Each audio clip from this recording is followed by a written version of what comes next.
Hey guys, what's up?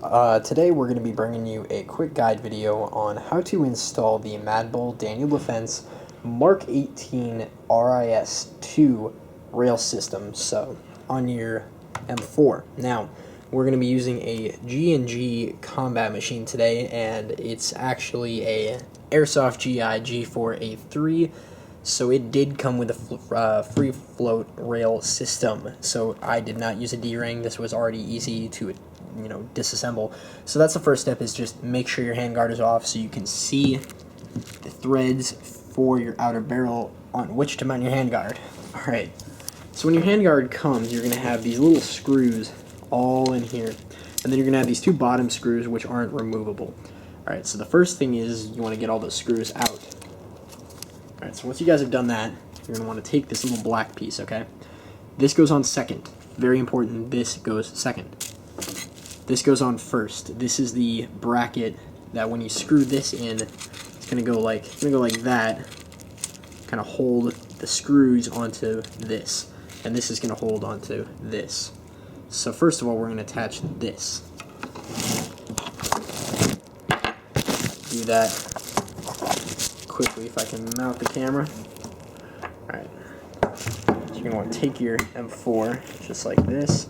Take this. Mount it on, just like that. Sorry for the bad camera angle. You want to mount it on just like that. If you'll see right here, there are these two little tabs. These two tabs should go right there on the front of your top rail, so when you slide it on, it'll look like this. Just like that. So if you can see, those two tabs are right on either side. So you want to push that in nice and snug. So after you have that installed, you want to take your black piece now, and you should see the threads in it right there. And this will fit inside of this. You can see there's a little space. There's going to be a little bit of space, and you're basically just going to screw that in like that. If you have an AR wrench, then you'll be able to screw this on a lot easier. Not a lot of us do, so I'm just going to do it by hand. And once I get it tightened down, I'm going to actually put the camera down for a second, guys, and I'm going to tighten this back up. Alright guys, so now you can see that I have these two screws pretty well tightened down into the bracket. So now it's time to take our 4 other screws and mount them into each one of these holes on the gun, or on the barrel. So here, here, and then these two. I thought there were a few. Oh, then there's some going in here, here, and these ones go in like that.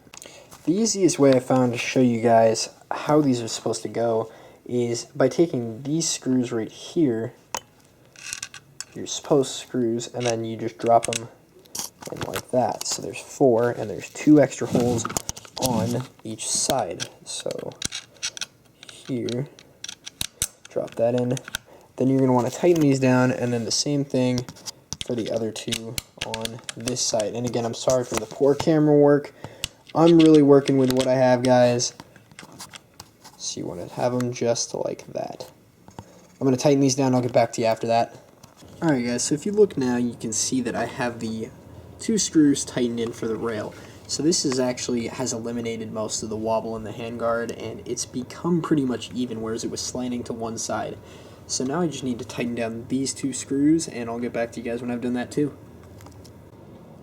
Alright guys, and there you guys have it. I have the handguard mounted onto my G&G GR16, or as some of you might know it, my Airsoft GI G4A3.